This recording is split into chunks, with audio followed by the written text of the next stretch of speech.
Bonjour à tous, je suis de retour avec cette nouvelle vidéo consacrée à Daredevil, la nouvelle série Marvel. Alors, cette série ne m'emballait pas trop à l'origine car j'avais un très mauvais souvenir du film de 2003 avec Ben Affleck. Mais je me suis finalement décidé à regarder au moins les 2 premiers épisodes à leur sortie hier. Il s'agit de la première série à être produite par le partenariat Marvel-Netflix, mais également la première à mettre en scène l'un des Defenders. Les autres, comme Luke Cage ou encore Iron Fist, arriveront sur Netflix dans les prochaines années. Je vais donc vous dire précisément ce que j'ai pensé de ce début de saison, mais attention, cette vidéo contient des spoilers, alors si vous n'avez pas encore vu les épisodes 1 et 2, je vous conseille d'arrêter cette vidéo maintenant. L'épisode pilote ne perd pas de temps et commence directement par l'accident de Matt Murdock, qui va le rendre aveugle.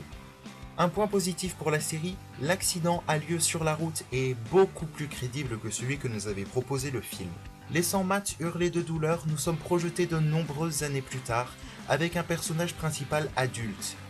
On ne passera donc pas, comme c'est souvent le cas, par toute une phase de préparation lente à l'arrivée du héros. Ici, on arrive au cœur des événements, avec un personnage expert en arts martiaux et possédant déjà son costume, même si ce n'est pas le costume rouge final qu'on lui connaît. C'est encore une fois un plus, même si cela rend nécessaire de multiples flashbacks sur l'enfance de Matt. L'utilisation de ce procédé n'est d'ailleurs pas sans rappeler Arrow, qui suit 2 fils, un dans le passé et l'autre dans le présent. Je me rends bien compte qu'ils sont essentiels pour comprendre le parcours du personnage, mais j'ai un peu du mal avec ce choix, surtout quand les flashbacks surgissent au milieu d'une scène d'action, comme c'est le cas dans l'épisode 1. Le gros point positif de Daredevil, c'est justement ces scènes d'action chorégraphiées. Le style de combat est intéressant et digne d'un véritable film Marvel.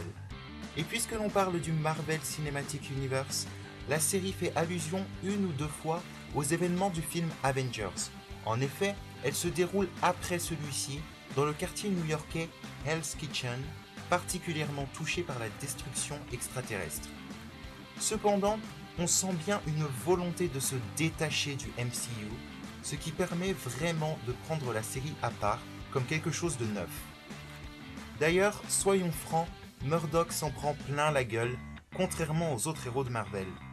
Il n'a pas les mêmes pouvoirs que dans les comics et doit se fier uniquement au sens qui lui reste, c'est-à-dire l'ouïe, l'odorat, le toucher.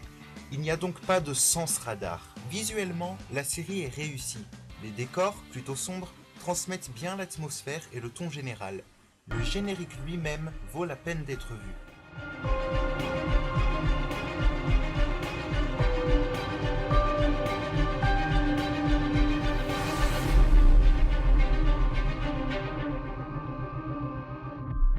Le combat de Matt contre les Russes à la fin de l'épisode 2 est présenté comme un plan séquence. J'ai trouvé l'idée super originale et elle témoigne bien des efforts de mise en scène. Dès le pilote, les personnages les plus importants de l'univers de Daredevil sont introduits.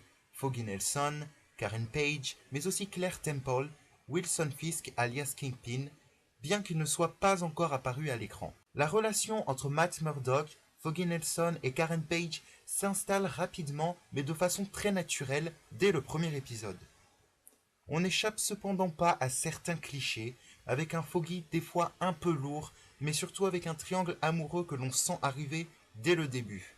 En conclusion, Daredevil apporte à la fois un nouveau souffle au Marvel Cinematic Universe, mais aussi au personnage lui-même, qui a beaucoup souffert du film de 2003. Sombre, violent, abordant même la religion, c'est une série très adulte, mais qui présente tout de même quelques touches d'humour. En tout cas, elle me donne envie de voir les autres séries prévues, et bien sûr la suite de celle-ci, pour voir si le reste de la saison confirme ce que j'ai ressenti.